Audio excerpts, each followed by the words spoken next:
오늘 우리가 나눌 은혜 말씀은 마태복음 25장 14절에서 15절 말씀입니다. 마태복음 25장 14절에서 15절 말씀 다 같이 봉독하시겠습니다. 어떤 사람이 타국에 갈 때 그 종들을 불러 자기 소유를 맡긴과 같으니 각각 그 재능대로 한 사람에게는 금 5달란트를, 한 사람에게는 2달란트를, 한 사람에게는 1달란트를 주고 떠났더니 아멘. 오늘은 주님의 평가 방식이라는 제목으로 은혜를 나누고자 합니다. 우리 이 세상은 지금 청년들이 일자리가 없어서 아주 고통받고 있습니다. 일할 기회가 주어지지 않는 사회는 그 사회는 아주 불평등한 사회고 공정하지 못한 사회입니다.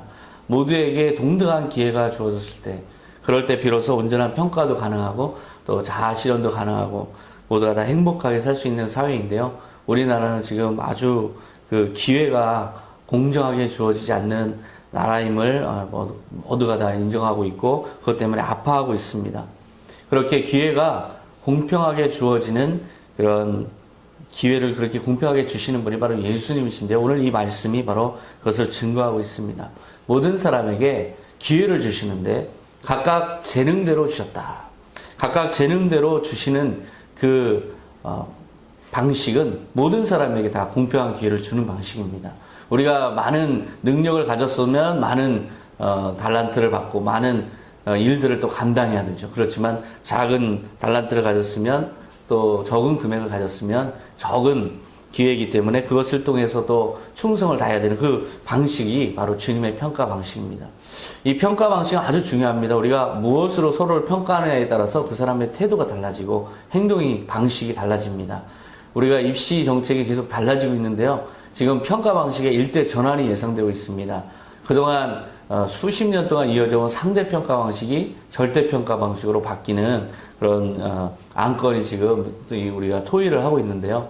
절대평가 방식으로 바뀌냐 상대평가 방식으로 바뀌냐에 따라서 입시 정책이 다 달라지고 학생들의 공부의 방향도 달라지고 모든 교육의 방향이 다 달라집니다. 마찬가지로 그거에 따라서 사회적인 그 모든 여파도 또 상당합니다. 지역이 바뀌고 그 학교 인근에 거주하는 사람들이 떠날 수도 있고 또 고등학교 교육체제가 바뀌고 모든 게 바뀝니다. 평가 방식이란 그렇게 중요합니다. 우리가 서로를 평가할 때도 그 사람의 능력만 보고 평가하느냐, 그 사람의 성실성을 보고 평가하느냐, 어떤 걸 가지고 사람을 평가하느냐, 마음 좋은 걸로 평가하느냐, 그 평가 방식에 따라서 서로 대하는 게 달라집니다. 그래서 평가 방식은 아주 중요합니다. 그런데 우리의 영원한 생명의 주인이신 예수님은 도대체 우리를 어떻게 평가하실까? 그것을 오늘 보는 겁니다. 이건 아주 중요한 이야기입니다. 주님은 우리를 어떻게 평가하실까? 그런 생각 해보셨어요? 우리가 그저 연약하게 주님 저를 용서해 주시옵소서, 저를 구원해 주시옵소서 그렇게 우리가 기도는 하지만 주님은 나를 어떻게 평가하실까? 어떻게 보실까? 무슨 기준으로 나를 판단하실까? 그것을 아는 것만큼 중요한 게 없습니다. 오늘 바로 그런 말씀을 전하고자 합니다. 주님께서는 먼저 이렇게 시작을 합니다. 모든 사람에게 각각 재능대로 주었다. 각각 재능대로 줬다는 것은 그 모든 사람에게 동등한 기회를 줬다는 겁니다. 지금 이 예화 속에서 어떤 사람은 바로 로마에 가서 분봉왕의 왕위를 부여받아 올 그 분봉왕의 그 사례입니다. 당시에 로마에 가서 황제에게 왕위를 받기 위해서는 수개월 동안 또는 수년 동안 로마에서 체류하면서 기다려야 됐었어요. 그러니까 종들에게 달란트를 주고 갔다는 것은 그만큼 충분한 시간을 준 것을 의미합니다. 이 땅에서 살아가는 우리의 삶의 기회와 동일하죠. 우리도 이 땅에서 그런 기회를 부여받고 있어요. 일정한 기간 동안 우리는 일할 기회를 지금 주님으로부터 부여받고 있습니다. 그런데 어떻게 부여받고 있을까? 우리의 재능대로 각각 사람에 따라서 재능대로 부여받고 있다. 이 소유를 맡겼다라고 하는 말씀은 선물로 줬다는 게 아닙니다. 우리에게 주어진 물질과 지금 가정과 사람과 이 모든 게 우리에게 선물로 주어져서 우리가 막 쓰고 버리고 가는 것이 아니라 이것을 통해서 주님이 평가하실 모든 달란트가 부여된 것입니다. 그래서 사취의 대상이 되어서는 안 되고 우리는 이것을 가지고 주님께 나중에 이걸 가지고 얼마나 남겼는가에 대한 평가를 받아야 되는데요. 그때 각각의 모든 사람들에게 재능대로 맡겼다. 이거는 사회학에서는 정치학에서는 기회평등을 의미합니다. 모든 사람들에게 기회 평등을 주는 것. 이것이 가장 우선되는 그런 정의라고 할 수 있어요. 모든 사람에게 공평한 기회, 동등한 기회. 그 동등한 기회와 같은 기회를 말하는 게 아닙니다. 같은 기회를 주는 것은 그건 공산주의죠. 모든 사람들에게 재능에 따라서 그거에 따라 각기 다른 다양한 재능을 따라 발휘할 수 있는 기회를 줬다는 것은 이것이 바로 아주 공정한 세상을 의미합니다. 그래서 주님은 우리에게 공정한 조건에서 말씀하고 계신 거예요. 우리에게 각자 재능에 따라서 맡겼다. 기회의 평등을 의미합니다. 20절에 보면 5달란트 받은 자는 5달란트를 더 가지고 와서 이르되 주인이여 내게 5달란트를 주셨는데 보소서 내가 또 5달란트를 남겼나이다.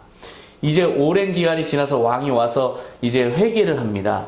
5달란트를 준 사람에게 가져와 봐라 그랬더니 5달란트 받은 사람이 5달란트를 남길 걸 가져갑니다.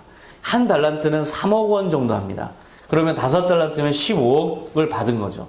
투자를 15억을 받은 사람이 15억을 남긴 걸 가지고 주인한테 왔습니다. 주인의 평가는 어땠을까요? 이거 굉장히 좋은 평가를 받을 겁니다. 그런데 이 사람이 15억을 주인에게 드릴 때 어떤 마음이었을까요? 내가 이 정도까지 했는데 뭐 나에게 떨어지는 건 없는가? 또는 내가 이 정도까지 했는데 내 능력이 이만하면 나도 뭔가 독립할 수 있지 않는가? 뭐 이런 생각을 할 법도 한데 전혀 그렇지 않습니다. 주인에게 고스란히 그것을 갖다 드리면서 이것을 가지고 내가 뭔가를 판단할 것이 아니다. 저는 그 종의 마음이 참 충성된 마음이에요. 다른 사람의 부러움도 기대하지 않고 자기 스스로도 교만해지지 않고 부자된 것에 대해서 우쭐해하지도 않고 주인의 것으로 돌려드리는 이 자세. 이것을 보면서 21절에 주인이 평가를 하는데요. 이 주인이 이르되 잘하였도다 착하고 충성된 종아 내가 적은 일에 충성하였으며 내가 많은 것을 내게 맡기리니 내 주인의 즐거움에 참여할지어다.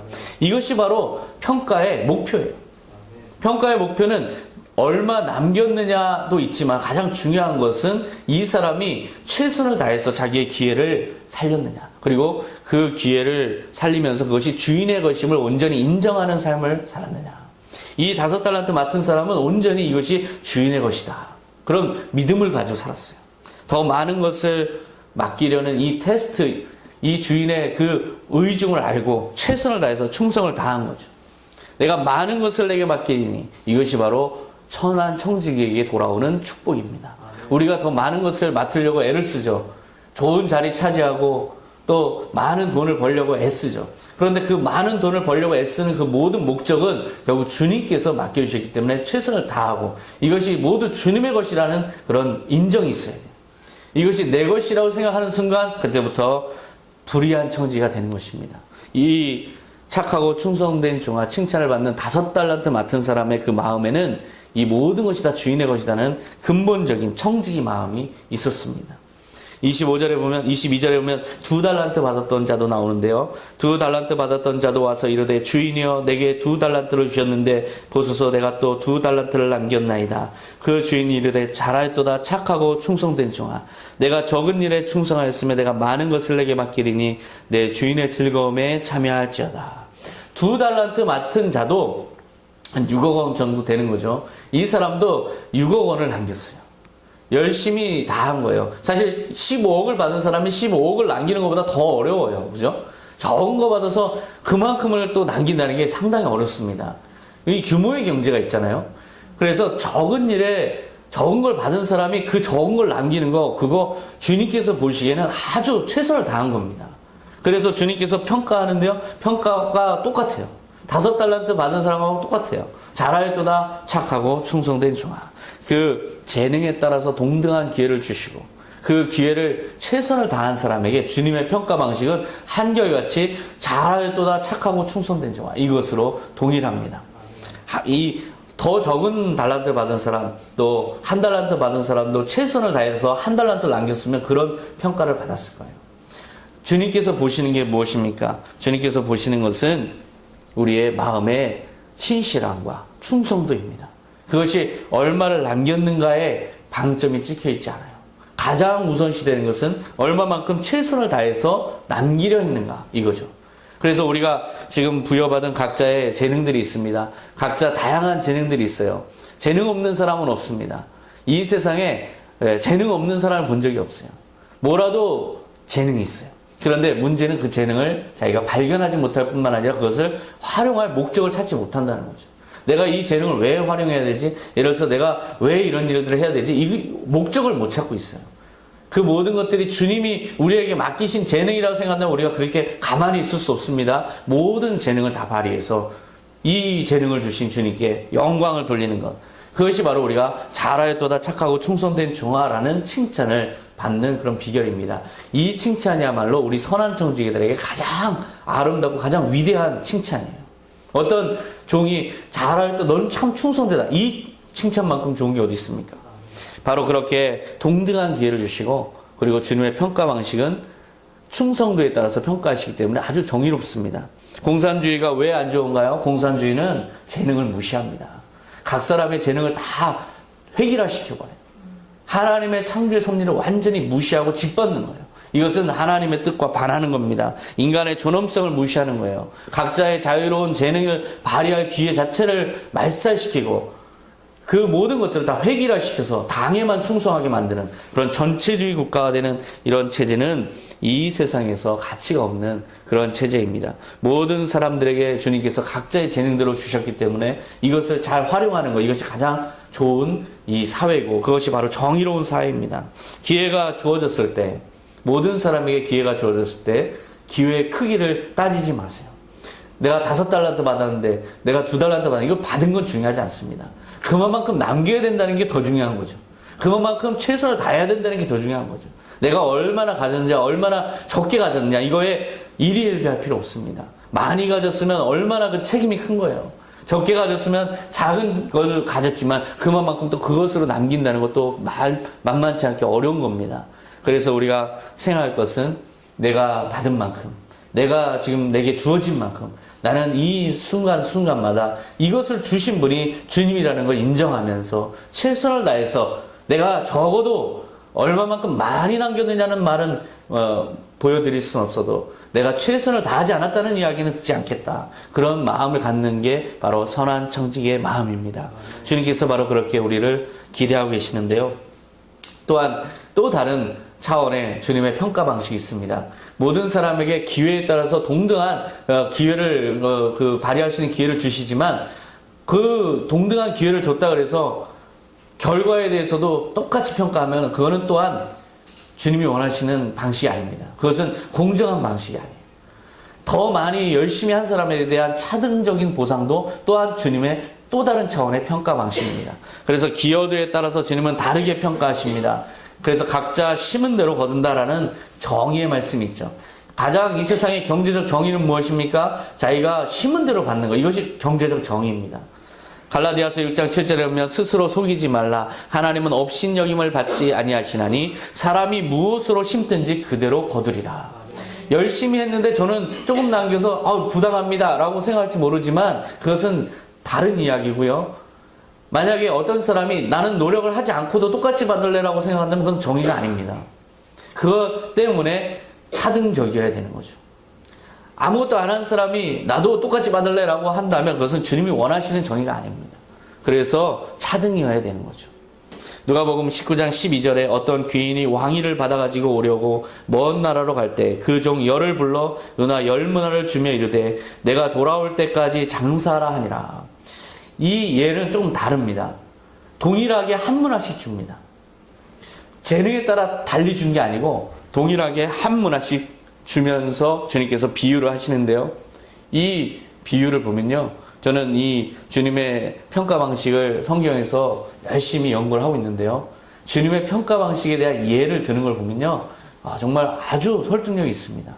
지금 이 예에서는 동일하게 준 예를 통해서 초기 자금에 따른 차이를 변수를 완전히 없앱니다. 초기 자금이 많았으니까 저 사람은 잘 됐을 거야. 금수저니까 잘 됐을 거야. 흑수저니까 잘 됐을 거야. 이런 논란 자체를 아예 없앱니다. 그런 초기 자금의 차이의 변수를 완전히 통제하시면서 모든 사람에게 동일하게 한 문화씩 주었다. 이 예를 드시는 거예요. 이 예는 무엇을 위해서 예를 주시는가? 이것은 차등 보상을 설명하시기 위해서 예를 드시는 겁니다. 한 문화는 500만 원 정도예요. 달란트의 60분의 1 정도 하는데요. 500만 원씩 고루 10명한테 나눠준 겁니다. 그리고 한번 일해봐라. 15절에 보니까 귀인이 종들이 각각 어떻게 장사하였는지를 알고자 하여 그들을 부르니 그 첫째가 나와 이르되 주인이여 당신의 한 문화로 10문화를 남겼나이다. 어떤 사람이 와서 10문화를 남겼답니다. 500만 원으로 5천만 원을 만든 거예요. 고대 사회에서 이렇게 장사하기 정말 어려울 겁니다. 지금같이 비즈니스 툴이 많은 사회에서도 남기기 어려운 수익률이죠. 이거 엄청난 노력을 한 겁니다. 정말 밤잠 안 자고 혼신을 다해서 노력한 겁니다. 그런데 동일하게 평가하면 될까요? 그거 자체가 정의가 아니죠. 그래서 주님께서는 이 사람에게 완전히 새로운 차원에서 완전히 다른 차원의 보상을 내리는데요. 17절에 보면 주인이 이르되 잘하였다 착한 종이여 내가 지극히 작은 것에 충성하였으니 10고을 권세를 차지하라. 500만 원으로 5천만 원 남겼다고 해서 10고을 10개의 도시의 통치권을 부여합니다. 엄청난 차이죠. 그런데 바로 주님께서 원하시는 게 무엇인가 한번 여기서 보세요. 이것이 5천만 원이 중요한 게 아닌 거죠. 주님께서 5천만 원 때문에 이 사람에게 그런 엄청난 상급을 준 게 아니에요. 그 열심과 그 노력에 대한 보상을 주신 거죠. 그 충성도, 그 주인에 대한 완벽한 믿음. 500만 원 줬는데 5천만 원 남겼어요. 그러면 그 사람 마음에 어떤 마음이 들겠어요? 생각해 보세요. 2배 드릴 테니 나머지 제가 가져가야겠습니다. 제가 그 정도 했습니다. 그러지 않을까요? 완전하게 주인을 믿고 이 사람이 헌신해서 주인에게 온전히 되어든 이 모든 것이 완벽한 신뢰를 줄 만한 충성도를 보인 겁니다. 주님께서는 바로 그 충성도, 그 마음을 보시는 거예요. 18절에 보면 그 둘째가 와서 이르되 주인이여 당신의 한 문화로 5문화를 만들었나이다. 주인이 그에게도 이르되 너도 5고를 차지하라. 이 사람도 마찬가지예요.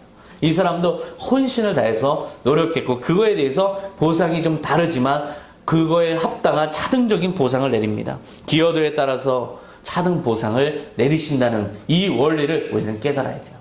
우리가 얼마만큼 충성됐는가, 이것은 또한 우리가 얼마만큼 남기는가에도 거기에까지 영향을 미칩니다. 우리가 충성되게 하면 그거에 대한 남기는 거에 대한 그런 차등적인 그런 보상, 성과도 나타나는 거죠. 그랬을 때 주님의 보상도 거기에 따라서 차등적으로 이루어져요. 그런데 차등적으로 이루어지는데 비례해서 그것에 의해서 우리가 상상할 수 있는 비례해서 보상이 주어지는 게 아니라 주님께서는 왕으로서 하나님 나라 왕으로서 우리가 상상하지 못한 축복으로 그 충성도에 대해서 보상하십니다. 그런데 그 보상의 기준은 얼마를 남겼는가에도 영향을 받는다는 거죠. 그런데 그 얼마를 남겼는가가 뭘 반영해요? 충성도를 반영하는 거예요. 그래서 충성도의 차이에 의해서도 주님께서는 차이를 반영해서 차등 보상하신다. 이것이 주님의 원리입니다. 만약에 이 5문화 남긴 사람도 10문화 남겼으면 어떻게 될까요? 그 사람도 10고을 차지하는 권세를 받습니다. 저 사람이 5개 받았으니까 남은 게 얼마 없으니까 이 사람에게는 5개, 이게 아닙니다. 세상의 평가와는 달라요. 이 세상은 상대평가예요. 제가 잘할 수 있는 방법이 있어요. 모든 걸 다 잘할 수 있는 방법이 있어요. 이 세상에서 가장 내가 잘할 수 있는 방법이 있어요. 다른 사람이 못하면 됩니다. 내가 아무리 잘해도 나보다 더 잘하는 사람 많으면 난 못하는 사람입니다. 이게 바로 이 세상이에요. 그리고 그 한 번에 못하는 거에 의해서 평생 그거에 무슨 죄를 진 것처럼 억울하게 살아야 되는 그러한 평가 방식이 이 세상의 평가 방식이에요. 그 한 번의 잘함과 못함의 상대적 평가에 의해서 이 세상은 자기 운명이 갈라집니다. 바로 그게 학생들에게는 수능이죠. 그 한 번의 평가, 하루의 그 한 번의 실수, 한 번의 그 평가에 밀렸을 때 그것이 평생을 영향을 미친다. 이것은 엄청난 저주라고 할 수 있어요. 다른 사람이 잘해서 내가 못하는 게 되고, 다른 사람이 못해서 내가 잘하는 게 되고, 이것이 세상의 방식입니다. 만약에 주님께서 차등 보상을 이런 식으로 하신다면 이거 억울한 일이죠. 하지만 주님께서는 이 차등 보상을 절대평가로 하신다는 거예요. 주님의 평가 방식은 절대평가입니다. 각자 여러분에게 각자의 잘한 만큼, 충성을 다한 만큼, 각자가 남긴 만큼 그것이 얼마나 많든 간에 주님께서는 그 각각의 사람마다 절대평가로 차등 보상하신다는 거예요. 그러면 그 차등의 기준이 누구예요? 다른 사람이 아닙니다. 내 자신이죠. 내가 얼마만큼 더 열심히 하느냐, 덜 열심히 하느냐, 이거에 따른 나의 열심도에, 충성도에 따른 차등 보상이지 다른 사람과의 비교가 아닙니다. 그래서 여러분 각자가 주님 앞에 충성을 다하시기 바랍니다. 그 충성도에 따라서 내가 과거보다 더 충성을 하면 그 충성도에 따라서 더 많은 하나님의 상급이 예비되어 있는 것입니다. 자기가 못한 것 모두 자기 책임이에요. 주님 앞에서는 자기 책임입니다. 아무도 남을 탓할 수가 없어요. 내가 아무리 내가 다른 사람 탓을 한다 소용이 없어요. 그것은 아무런 주님의 평가 방식에 영향을 미치지 않습니다. 각자가 다 자기가 잘해서 주님으로부터 큰 상을 받고 못해서 못 받는 것이죠. 이것이 바로 정의의 법칙입니다. 그러니까 차등이라고 여러분 주님께 차등 보상한다 그래서 억울하다고 말 못합니다. 세상에는 차등 보상한다고 불평등하다 얘기하죠. 하지만 주님에게는 그럴 수가 없습니다. 우리 현대 자본주의 사회는 어떻습니까? 나면서부터 금수저냐 흙수저냐에 의해서 자기 운명이 갈리는 이러한 평가 방식은 아주 불공정한 방식이에요. 재벌들이 힘을 가졌다 해서 다른 사람 아무리 열심히 해도 기술을 탈취하고 그 성장을 가로막는 이런 방식으로는 이 세상은 공정하지 않습니다. 그러나 하나님의 나라는 그렇지가 않아요. 하나님 나라는 모두에게 열린 기회를 가지고 열린 기회를 제공해주고 각자의 재능으로 기회를 주고 또 각자의 열심의 차이로 차등 보상도 해주시고 바로 이런 평가 방식이 여러분에게 지금 적용되고 있어요. 그렇기 때문에 여러분의 최대 경쟁자는 자기 자신입니다. 자기 자신의 죄와 싸워야 되는 것이고 자기 자신의 하나님의 나라에 대한 불신과 싸워야 되는 것이고 주님에 대한 신뢰와 싸워야 되는 것입니다. 자기 자신이 못 믿는다면 그 못 믿음과 싸워야 돼요. 최선을 다하는 만큼 주님께서는 차등 보상하십니다. 내가 애초부터 재능도 없어요. 그런 분들 있죠. 나 애초부터 날 때부터요 아무것도 할 줄 몰라요. 저는 애초부터 진흙수저예요. 아무것도 가진 게 없습니다. 재능도 없고 기회도 없고 사람도 없고 아무것도 못하는 사람이에요. 저는 한 게 아무것도 없는 사람입니다. 저 같은 사람은 도대체 그러면 뭘 어떻게 하라고 이렇게 평가하십니까? 평가 방식이 가혹하십니다. 그렇게 생각하실 수도 있어요. 그러나 또 하나의 정의로운 방식이 있습니다. 주님께서 우리를 평가하시는 아주 공정한 방식이 있어요. 세상에는 없는, 세상은 잘 하지 않는 아주 공정하고 정의로워서 아무도 말할 수 없는 그런 평가 방식이 있습니다.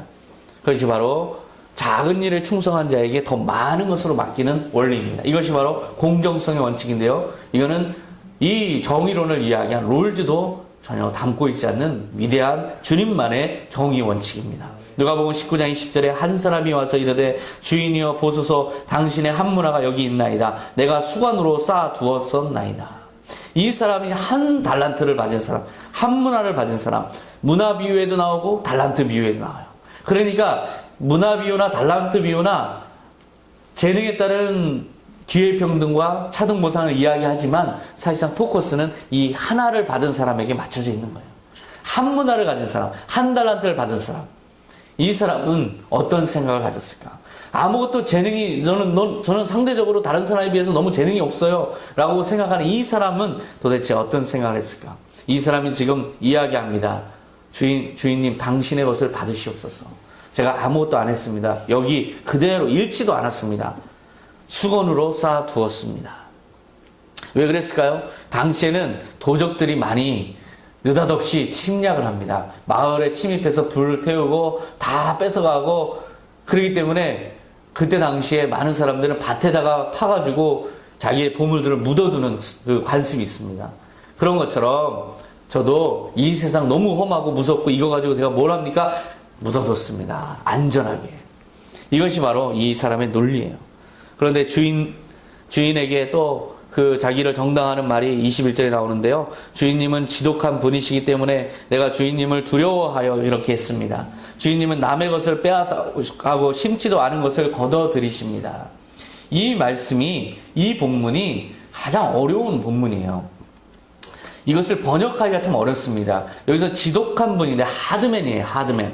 하드맨이면 아주 굳은 사람이다. 이렇게 한글 성경에는 번역이 됐었는데요. 지금 저는 이 현대인의 성경으로 지금 말씀을 보고 있습니다. 지독한 분이다. 이 지독한 분이라는 게 무엇일까요?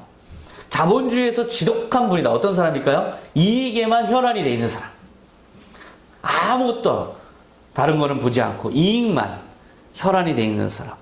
그래서 이런 사람이 주인이면 어떻게 돼요? 이거 한 달란트 날렸다가는 큰일 나죠. 쫓겨납니다. 자기가 물어낼 수도 있어요. 만약에 자기가 남긴다 해도 어때요? 만약에 한 달란트로 3억으로 3억을 남겼다 해도 자기 것이 안 됩니다. 주인의 거 주인이 뺏어가죠. 그러니까 이것에 대해서 아무런 기대가 없는 거예요. 즉 그 기대가 없는 거에는 주인에 대한 신뢰가 없는 거예요. 그 불신이 깔려 있습니다. 자기가 해서 내가 해서 무엇하나. 주인님이 더 잘하는데 저 주인님 봐. 남의 것 막 뺏고 심지도 않은 거 걷어들이고 저 사람은 완전히 날아다니는 사람이야. 이익을 창출하는 데는 저 사람을 따라갈 수가 없어. 저 사람이 하는 게 더 낫지. 내가 해서 뭐해? 라고 생각을 한 겁니다. 그렇게 내가 해서 무엇하나. 즉 자신의 모든 충성도를 보려고 하고 그 기회를 준 주인의 그 뜻을 완전히 무시한 이 태도에 대해서 이러한 태도, 이것이 바로 이걸 성찰해 보면 우리의 현대인들의 우리의 모습입니다. 교회 안에서 믿음, 신앙, 저 신앙 잘 지켰습니다. 잃지 않았습니다. 그래서 주님의 자녀로 온전히 지금 남아 있습니다. 잘 보존했습니다. 제 자신을 잘 보존했습니다. 더 이상 잃진 않았습니다. 바로 그런 우리의 모습이죠. 나는 아무것도 할 줄 몰라서 그냥 열심히 나 자신만 지켰습니다. 아무리 주님께서 원하시는 것이 그것이 아니라도 우리 모든 지금 대다수의 현대 크리스찬들의 태도가 바로 여기에 있습니다. 가만히 믿음만 지키고 있죠. 교회에서. 그래서 교회 거리 나오는 거예요. 교회에서만. 세상에서 나가서 남겨라 하는 그런 주님의 명령에 대해서는 무시하는 그런 삶의 태도. 이것이 바로 한 달란트, 한 문화 받은 사람의 비유입니다. 그러니까 주님의 말씀의 포커스는 한 문화 받은 사람, 한 달란트 받은 사람에 맞춰져 있어요. 만약에 이 한 달란트 받은 사람, 한 문화 받은 사람이 날렸다면 어떻게 됐을까요? 뭔가 해보다가 이거 가지고 역부족이야. 그래서 날렸다면 어떻게 됐을까요? 주인이 쫓아냈을까요? 지금 주인의 의도는 거기에 있지 않습니다. 얼마를 남겼느냐? 여기에 있잖아요. 그 남겼느냐보다 더 중요한 것이 있습니다. 그것은 바로 충성도예요. 얼마나 열심히 최선을 다했느냐. 여기에 있습니다. 왜냐하면 이 나라를 맡겨야 되는데 사람을 찾는 겁니다. 나라를 맡겨야 되기 때문에 10골, 5골을 맡겨야 되기 때문에 그런 사람을 찾고 있는 거예요. 그래서 그 테스트로 이거를 맡긴 거죠. 작은 것은, 우리에게 주어지는 작은 것은 작은 게 아닙니다. 주님이 그거를 보시는 거예요. 우리에게 지금 테스트하는 겁니다. 주님께서 이 작은 것을 너가 얼마나 하느냐 이거를 보시는 거예요. 그러니까 작은 것에 충성돼야 돼요. 우리 지금 이 시대를 살아가는 청년들이 바로 깨달아야 될 게 바로 여기에 있습니다. 내가 이거 가지고 뭐해? 저는 과감하게 중소기업에 취업하라고 합니다. 중소기업에 들어가서 무역을 배우고 일을 배우고 그래서 더 자기 실력을 발휘해서 그걸 가지고 더 다른 직장으로 계속 스카우트해서 가야지. 대기업만 공무원급으로 대기업만 생각하면 아무것도 기회가 주어지지 않는다. 내 자신을 작은 데서 찾아봐라. 그래서 가장 작은 데서부터 충성을 다하는 것이 가장 큰 일을 맡을 수 있는 방법이에요. 그 원리를 전혀 무시했습니다. 이 한 달란트 받은 사람, 한 문화 받은 사람의 심리, 이것은 결국 신실함을 보려는 주인의 노력을 완전히 알지 못한 그런 무지에 있습니다. 이 주인은 분명히 날렸더라도 개의치 않았을 거예요. 너가 최선을 다했느냐? 어떻게 했느냐? 그것에 대해서 나에게 상세히 보고해봐라. 이랬습니다. 역부족이었습니다. 이랬는데 도적이 와서 다 앗아가서 저는 그것을 막을 수가 없었습니다. 이것을 어떻게 하면 좋겠습니까? 그 주인이 뭐라고 이야기할까요? 이 주인은 그 한 문화와 한 달란트가 자기 재산의 전부가 아닙니다. 따라서 그것에 대해서 주인의 이러한 혹독한 책망은 받지 않았을 거예요. 19장 23절에 그 책망이 시작되는데요. 그러면 어찌하여 내 돈을 은행에 맡기지 아니하였느냐? 그리하였으면 내가 와서 그 이자와 함께 그 돈을 찾았으리라. 이것은 돈을 필요로 한다는 말씀이 아니고 주인님은 남의 것을 빼앗아가고 심지도 않은 것을 걷어들이십니다 하는 그 말씀, 지독한 분이십니다 라는 그 말씀에 대해서 이 주인이 반문을 하는 거예요. 그렇게 나를 알았으면 이자라도 챙기지 그것도 안 한 너는 뭐냐? 그조차도 안 한 너의 불충은 어디에 어디에서 이유를 찾을 수 있느냐? 어떠한 너가 항변을 할 수 있느냐? 바로 그렇게 꾸짖는 겁니다. 주인의 의도와 기대를 완전히 망각하고 모른 이 무지했던 종에 대해서 책망하는 거죠. 24절에 보면 곁에 섰는 자들의 이르되 이 한 문화를 빼앗아서 10문화 있는 자에게 주라 하니 그들이 이르되 주여 그에게 이미 10문화가 있나이다. 10문화 남긴 사람에게 한 문화를 뺏어서 주라고 합니다. 아니 그렇게 주님의 지금 예수님의 이해예요. 예수님 말로 나오는 예입니다. 주님의 가치관이에요. 주님의 가치관이 한 문화 가진 사람이 그것을 남기지 않았을 때 그걸 뺏어서 많이 남긴 사람에게 주라는 거예요. 이것이 주님의 가치관이에요.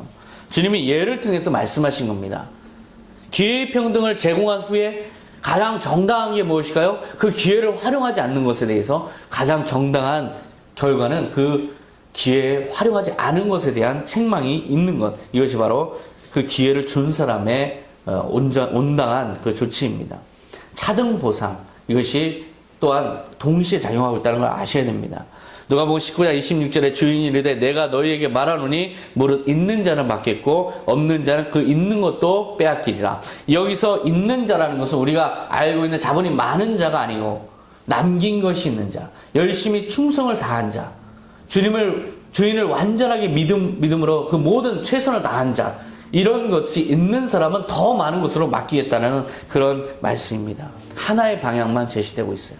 지금 이 말씀들을 보면 하나의 방향만 제시되고 있어요. 오직 하나의 방향. 그것은 뭐냐? 지금 주어진 재능대로 최선을 다해라. 그리고 이것에 대해서 기대를 가져라. 너가 충성을 다한 만큼 주겠다. 행한 대로 갚아주리라. 그런데 아무것도 없다 해도 너무 낭망치 말아라. 작은 일에 충성하는 그 태도 자체가 중요하다. 바로 그것이 하나의 방향으로 주님은 청지기의 상을 제시하고 있습니다. 이것이 바로 우리가 나아가야 될 삶의 방향이에요.